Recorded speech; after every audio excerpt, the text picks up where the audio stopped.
বিখ্যাত গান আমার কুখ্যাত কণ্ঠে একটু শোনাই। সোনার পালঙ্কের ঘরে লিখে রেখেছিলে মেদারে, যাও পাখি বলো তারে, সে যেন ভোলে না মোরে। সুখে থেকো ভালো থেকো, মনে রেখো এই আমারে। বুকের ভেতর নোনা ব্যথা, চোখে আমার ঝরে কথা, এপার ওপার তোলপার একা।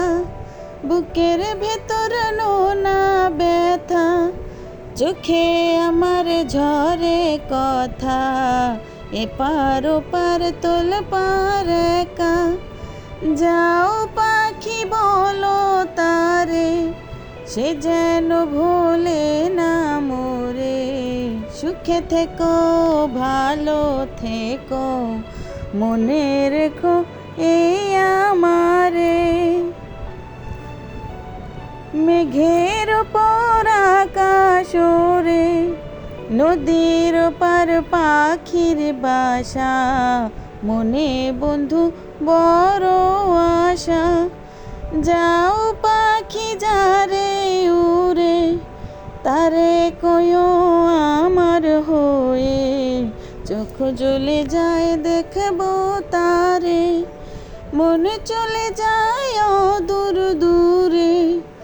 যাও পাখি বলো তারে, সে যেন ভোলে না মোরে।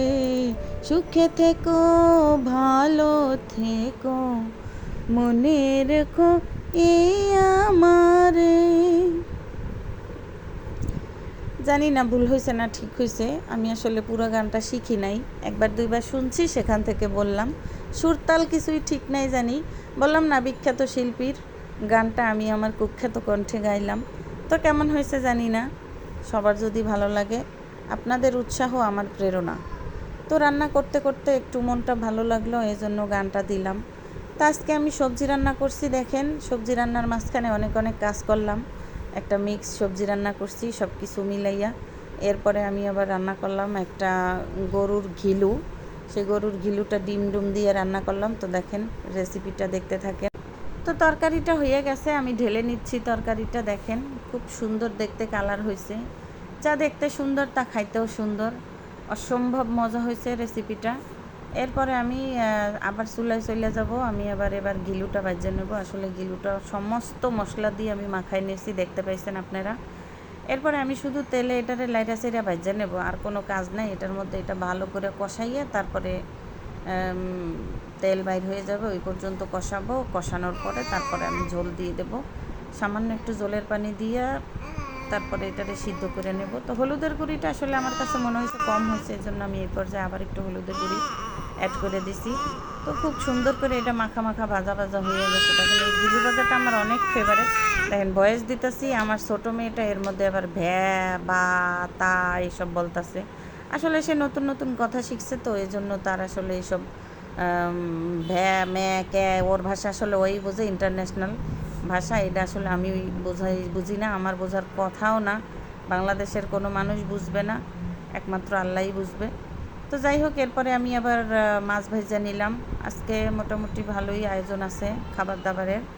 তো মাছগুলো আমি তেলের মধ্যে করকরা করে ভাজবো, বেশি একটা করব না। আসলে এটা রান্না করে খাই না, পাবদা মাছ সবসময় আমরা তেলে ভাজা পছন্দ করি। তো পাতলা সবজির ঝোল, তারপরে করকরে মাছ ভাজা, এরপরে হচ্ছে ঘিলু ভাজা, খাওয়াটা আসলে জমে যাবে একেবারে। তো মাছগুলো আমার এক পাশ ভাজা হয়ে গেছে, এবার আমি উল্টাই নিতেছি। তা আসলে রান্না করার ফাঁকে ফাঁকে বাচ্চাদের মায়েদের অনেক কাজ থাকে, সেইগুলোও সারলাম, পাশাপাশি রান্নাও করি, আবার মন ভালো লাগলে গানও গাই। সব কিছু মিলেই আলহামদুলিল্লাহ নিজে খুব মজায় থাকি, সবাইকে মজায় রাখার চেষ্টা করি। তো ভিডিওটা ভালো লাগলে সবাই লাইক কমেন্ট শেয়ার দিবেন।